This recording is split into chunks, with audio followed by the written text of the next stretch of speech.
بسم اللہ الرحمن الرحیم۔ السلام علیکم ورحمۃ اللہ وبرکاتہ۔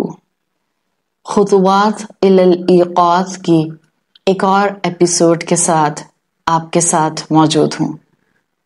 بیداری کے چند قدم آج جس موضوع سے ہم لینا چاہیں گے وہ موضوع ہے کامیابی اور شکر گزاری کی اصل پہچان۔ کامیابی کے روپ پہچان جانے والا انسان اپنی زندگی کے ہر دن سے کچھ نہ کچھ ضرور سیکھتا ہے، اور پھر اس کے اندر ایسی شکر گزاری آتی ہے کہ وہ اپنی زندگی کے ہر لمحے کو اپریشیٹ کیے بغیر رہ نہیں سکتا، اس لیے کہ یہ وہ انسان پھر بن جاتا ہے جو ناکامی کو کبھی بھی کامیابی کا دشمن نہیں سمجھتا، بلکہ ہر پہلو سے سیکھتا جاتا ہے۔ ناکامی سے انسان ڈسکریج پھر نہیں ہوتا، اس کا حوصلہ نہیں ٹوٹتا۔ جب اس طرح ہمارے اندر شکر گزاری کا ایلیمنٹ آتا ہے تو ہم ہر ناکامی سے بھی انسپریشنز لیتے ہیں۔ ہاں، ڈیپینڈ انسان پر کرتا ہے اس نے کتنا اپنا یقین مضبوط رکھا ہوا ہے، کتنا رب پر توکل ہے۔ ایک مسلمان ہوتے ہوئے تو ہمارے لیے ہر ناکامی کے پہلو میں سے بھی کامیابی کی سیڑھی تلاش کرنا بہت آسان ہے، اس لیے کہ ہمارا بیلیف ہے کہ ہماری زندگیوں میں جو بھی ہوتا ہے اس میں ہمارے لیے خیر کا پہلو چھپا ہوتا ہے، بس ہمیں محنت کر کے ڈگ کر کے اس خیر تک پہنچنا ہوتا ہے۔ رسول اللہ صلی اللہ علیہ وسلم کی مسند احمد میں حدیث آتی ہے، آپ صلی اللہ علیہ وسلم نے فرمایا، عجبت للمؤمن، مومن کا معاملہ بھی عجیب ہے۔ عربی زبان میں عجیب کا لفظ خوبصورت کے معنی میں آتا ہے، مومن کا معاملہ بھی آپ نے فرمایا عجیب ہے۔ ان اللہ لا یقضی للمؤمن قضاء الا کان خیر له، یقیناً اللہ تعالیٰ مومن کے لیے کوئی معاملہ نہیں کرتے مگر یہ اس میں اس کے لیے خیر ہوتی ہے۔ اور یہ کس کے لیے کہا؟ مومن کے لیے۔ مومن کون؟ جو اپنی زندگی میں اپنے رب کی بات کو مانتے ہوئے اپنے روز و شب گزارنے کی کوشش کرتا ہے۔ وہ ہائی کوالٹی مومن بھی ہو سکتا ہے اور ایک بیئر منیمم پر کوشش کر کے قدم با قدم چلنے والا مومن بھی ہو سکتا ہے۔ شرط ہے کہ مومن ہو تو اب جو بھی اس کی زندگی میں معاملہ ہوگا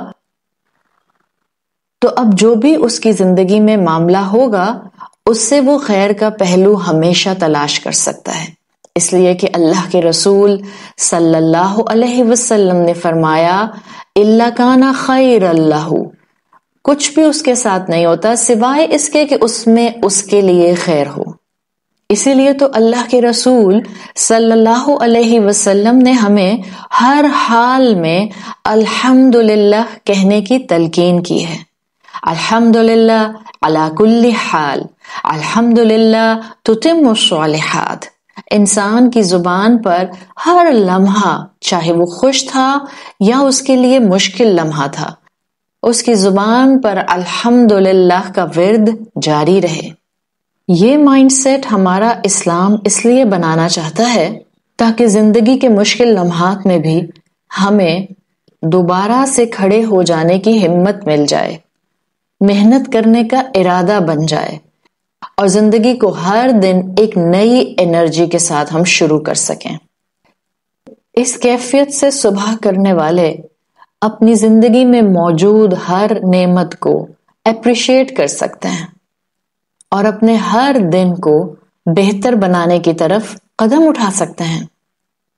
سوال یہ کبھی ذہن میں ٹکراتا ضرور ہے کہ آخر مشکل ہماری زندگی میں آتی ہی کیوں ہے؟ ان پلیزنٹ واقعات کو فیس ہی کیوں کرنا پڑتا ہے؟ ہمیں کانسٹنٹلی پریشان کرنے والے لوگ ہماری زندگیوں میں شامل ہی کیوں ہوتے ہیں؟ آپ کے سوال کا جواب بہت کمپریہنسولی قرآن اور رسول اللہ صلی اللہ علیہ وسلم کی احادیث دیتی ہیں۔ سورۃ محمد کی آیت نمبر 31 میں اللہ تعالیٰ فرماتے ہیں وَلَنَبْلُوَنَّكُمْ حَتَّى نَعْلَمَ الْمُجَاهِدِينَ مِنْكُمْ وَالصَّابِرِينَ، اور تاکہ ہم تم کو آزما لیں یہاں تک کہ ہم جان لیں کہ تم میں سے صبر کرنے والے اور سٹرگل کرنے والے کون ہیں۔ تو زندگی میں مشکل کیوں آتی ہے؟ اس کا جواب تو آپ کے سامنے قرآن کی آیت سے خود ہی آ گیا کہ اللہ تعالیٰ آزماتے ہیں۔ اب اللہ تعالیٰ کیوں آزماتے ہیں؟ اس لیے کہ ہم جس دنیا کا حصہ ہیں اس دنیا کو تو کہا ہی امتحان گاہ جاتا ہے، اور زندگی ایک امتحان ہے۔ جیسے کسی نے کہا ہے نا، استاد تو سبق دے کر امتحان لیتا ہے، جبکہ زندگی کا معاملہ الٹ ہے، زندگی امتحان لے کر سبق دیتی ہے۔ تو یہ جو مختلف حالات آ رہے ہوتے ہیں، یہ زندگی میں ہمیں مختلف سبق دینے کے لیے حالات آ رہے ہوتے ہیں۔ تو مشکلات اور مشکل انسان زندگی میں جو آتے ہیں، اصل میں وہ ہمارا امتحان ہوتے ہیں، اور ان کے پیچھے اللہ کی بہت سی حکمت موجود ہوتی ہے۔ ہاں، یہ حکمتیں ہمیں ہر مرتبہ سمجھ نہیں آتی، اس لیے ہمیں مومن بنتے ہوئے اپنا پورا ٹرسٹ اپنے رب پر رکھنا ہوتا ہے۔ جیسے مثال کے طور پر ایک کہانی آتی ہے، اور کہانی ہمیشہ ہمیں بہت کچھ سکھا جاتی ہے۔ ایک کاروبار کرنے والا شخص تھا جو کہ پہاڑوں سے کاٹ فش پکڑ کر لاتا تھا اور پھر میدانی علاقوں میں اس کو بیچ دیا کرتا تھا۔ کیونکہ وہ پہاڑوں سے مچھلی سفر کر کے میدانی علاقوں میں لاتا تھا، تو اس سفر میں اس کو اس مچھلی کو تازہ رکھنے کے لیے فریز کرنا ہوتا تھا، ورنہ مچھلی فریش نہیں رہتی تھی۔ تو اس پروسیس میں کہ وہ پہاڑوں سے مچھلی کو میدانی علاقے تک لاتا، اس کو مچھلی کو فریز کرنا ہوتا تھا، لیکن جب میدانی علاقے میں آ کر مچھلی تھو ہوتی تھی، یعنی جب اس کی ٹھنڈک ختم ہوتی تھی، تو مچھلی میں وہ فلیور ہی نہیں رہتا تھا۔ تو اس کاروبار کرنے والے شخص نے فیصلہ کیا کہ اب وہ مچھلی کو برف میں لانے کی بجائے ٹھنڈے پانی کے ٹینکر میں ڈال کر میدانی علاقوں میں لے کر آئے گا۔ اس سے مچھلی کا فلیور بھی ویسا ہی رہے گا جیسا کہ پہاڑوں کے دریاؤں میں ہوتا ہے۔ اب جب اس شخص نے ٹھنڈے پانی کے ٹینکر میں مچھلی کو لانا شروع کیا، تو بھی مچھلی کا وہ فلیور نہیں تھا جو کہ پہاڑوں پر ملتا تھا۔ کاروبار کرنے والے نے جب غور کیا تو اس کو اندازہ ہوا کہ ٹینکر کے اندر مچھلی بہت لیزی رہتی ہے، زیادہ موو نہیں کرتی، اور اس کی موومنٹ نہ ہونے کی وجہ سے اس کے فلیور میں کمی آ جاتی ہے۔ اب اس کاروبار کرنے والے نے ایک اور ٹیکنیک استعمال کی، اور وہ کیا، اس نے سوچا کہ مچھلی کے ساتھ کچھ ایسا کیا جائے کہ ٹھنڈے پانی کے ٹینکر میں مچھلی لیزی نہ ہو، سست نہ ہو، بلکہ موو کرے۔ کیا طریقہ تھا کہ مچھلی پانی کے ٹینکر میں موو کرتی رہتی؟ اس شخص نے پانی کے ٹینکر میں اس مچھلی کو ڈال دیا جو کہ اس کاٹ فش کی نیچرل شکاری تھی، یعنی کہ کیٹ فش۔ کاٹ فش کو قدرتی طور پر کیٹ فش نقصان پہنچاتی ہے، تو جب اس شخص نے اپنے ٹینکر میں کاٹ فش کے ساتھ کیٹ فش ڈال دی، تو اب سارے راستے جیسے ہی کیٹ فش موو کرتی تھی، کاٹ فش موو کرتی تھی، یعنی کہ اب کاٹ فش الرٹ رہتی تھی کہ جیسے ہی کیٹ فش اس کے قریب آئے گی، وہ وہاں سے سلپ کر کے دوسری طرف چلی جائے گی۔ اس پورے پروسیس میں کاٹ فش کانسٹنٹلی پانی کے ٹینکر میں موو کرتی رہی۔ اس ایکسرسائز نے اس مچھلی کو بہت الرٹ اور فریش رکھا، اور جب میدانی علاقے میں لا کر اس کو استعمال کیا گیا تو اس کا فلیور وہی پایا گیا جو کہ پہاڑوں کے دریاؤں سے فریش نکالنے پر ملتا تھا۔ تو یہ کہانی ہمیں کیا سمجھا رہی ہے؟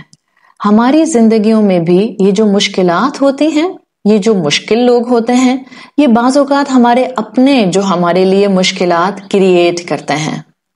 اصل میں یہ ہماری زندگی کی کیٹ فشز ہوتے ہیں۔ کیوں؟ Just to keep you alert, آپ کو اسٹرانگ کرنے کے لیے۔ جب یہ مائنڈ سیٹ ہمارا بن جاتا ہے تو ہمیں یقین ہو جاتا ہے کہ مشکلات ہمیں کمزور کرنے نہیں آتے، بلکہ یہ ہمیں مزید مضبوط کرنے آتے ہیں۔ اس لیے کہ کہا جاتا ہے کہ انسان کا حوصلہ مشکلات میں نظر آتا ہے، وہ کتنا پرسن آف ویلیو ہے، اس کے اندر کتنی ہمت ہے، مشکل وقت میں ہی نظر آتا ہے۔ مشکلات میں ہی تو ہمارا تھریش ہولڈ پتہ چلتا ہے، برداشت پتہ چلتی ہے۔ آسانیوں میں تو سب کچھ ٹھیک ہے، تو ہنسی خوشی زندگی گزر رہی ہوتی ہے۔ تو جب آپ اپنی زندگی میں دائیں بائیں دیکھیں اور آپ کو بعض اپنے بہت چیلنجنگ نظر آئیں، بہت مشکل پرسنالٹیز کے ساتھ نظر آئیں، اور جبکہ آپ اپنے آپ کو دیکھیں کہ آپ ایک اچھا انسان بننے کی کوشش کر رہے ہیں، اس کے باوجود لوگ آپ کو ٹف ٹائم دے رہے ہیں، تو سورۃ محمد کی آیت 31 خود کو یاد کرا کر اپنے آپ کو بتائیے کہ یہ میرے رب کا امتحان ہے۔ رب اس مشکل وقت میں آپ کو قرآن سے جوڑنا چاہتا ہے، فرما برداری اور شریعت سے جوڑنا چاہتا ہے، جہاں سے آپ کو اسٹرینتھ ملتی ہے، جہاں سے آپ کو استقامت ملتی ہے۔ آخر آپ جانتے ہیں کہ کوئلہ جو سب سے سستا پتھر ہے، پریشر سے، استقامت سے وہی بلیک ڈائمنڈ بن جاتا ہے اور ایک ایکسپینسو راک میں تبدیل ہو جاتا ہے۔ دونوں کا ایلیمنٹ تو ایک ہی ہے، کاربن، لیکن یہ کوئلہ، یہ چارکول بلیک ڈائمنڈ کیسے بنتا ہے؟ ٹو ریزسٹ پریشر، برداشت سے، دباؤ کو اپنے اوپر برداشت کر کر کے اس میں یہ صلاحیت آتی ہے کہ یہ ایکسپینسو راک بن جاتا ہے۔ تو یاد رکھیے کہ جو لوگ زندگی میں چیلنج سے ڈیل کرنے کی صلاحیت رکھتے ہیں، مضبوطی سے مشکلات میں پیپل آف ویلیو بنے رہتے ہیں، اپنی استقامت مشکل وقت میں استعمال کرتے ہیں، اللہ تعالیٰ بھی ان کو اس مشکل کے وقت سے کندن بنا کر نکال لیتے ہیں۔ تو اب آج کے بعد زندگی میں جب مشکلات نظر آئیں تو تھوڑا سوچئے اور خود کو بتائیے کہ میرے رب کی اس کے پیچھے ایک حکمت ہے، میرے رب کا ایک پورا اس کے پیچھے میپ ہے جو کام کر رہا ہے۔ دیکھیے، جب ہمارا ایمان ہے کہ ہمارا رب نہ صرف رحمان ہے بلکہ الحکیم بھی ہے، بہترین حکمت رکھنے والا ہے، تو پھر ہمیں اس کے فیصلوں پر یقین بھی رکھنا چاہیے۔ اور ایز لانگ ایز بندہ اپنے رب کے ساتھ اس کی فرما برداری کی کوشش میں جڑا ہوا ہے اور پھر مشکل آتی ہے، تو ہمیں اپنی زندگی میں جلد بازی سے نہیں بلکہ رب پر امید اور توکل رکھتے ہوئے ڈیسیژنز لینے چاہیے، اس لیے کہ ہمارا ایمان ہے کہ اللہ تعالی ہماری ہر کیفیت سے واقف ہیں، ہماری خوشی سے واقف ہیں، ہمارے غم سے واقف ہیں، ہماری پریشانیوں سے واقف ہیں، ہمارے ان ریلیشن شپس سے واقف ہیں جو ہمیں بودر کر رہے ہوتے ہیں۔ اللہ تعالیٰ نے سورۃ الانعام آیت 59 میں اللہ تعالیٰ نے فرمایا ہے وَمَا تَسْقُطُ مِن وَرَقَةٍ إِلَّا يَعْلَمُهَا، کوئی ایک پتا بھی نہیں گرتا مگر وہ اس کے علم میں ہوتا ہے۔ تو بھلا وہ اپنے بندوں کی کیفیت اور ان کی اداسیوں اور ان کے غم اور ان کی پریشانیوں کے بارے میں جانتا نہیں ہوگا؟ So just keep your full trust on اللہ سبحانہ وتعالیٰ کہ انشاءاللہ وہ مجھے میری مشکلات میں سے نکال لے گا، بیکاز وہ میرا تھریش ہولڈ جانتا ہے، وہ میری برداشت جانتا ہے، اور ساتھ ساتھ ایک یقین کہ وہ میرے لیے جو پلان کرتا ہے وہ بیسٹ ہوتا ہے۔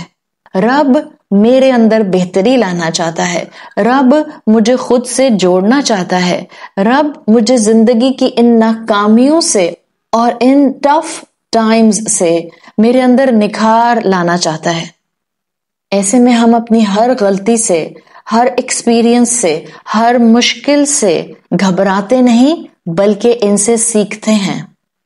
اسی لیے الحمدللہ ہمارا تعلق ایک ایسے دین سے ہے جس میں ہمیں ہر غلطی کے بعد ایک نیا زندگی کا چیپٹر شروع کرنے کی اپرچونٹی ملتی ہے۔ ہم توبہ کرتے ہیں، ہم اپنی غلطی سے سیکھتے ہیں، ہم واپس پلٹ جاتے ہیں اپنے رب کی طرف، اس راستے پر جو ہماری دنیا اور آخرت کو سنوار سکتا ہے۔ اور جو اپنی غلطی کے بعد توبہ کر لے اور جو اپنی مشکل میں اپنے رب کے سہارے کو مضبوطی سے تھام لے، فقہا کے مطابق اللہ تعالیٰ اس کا رتبہ مزید بڑھا دیتے ہیں۔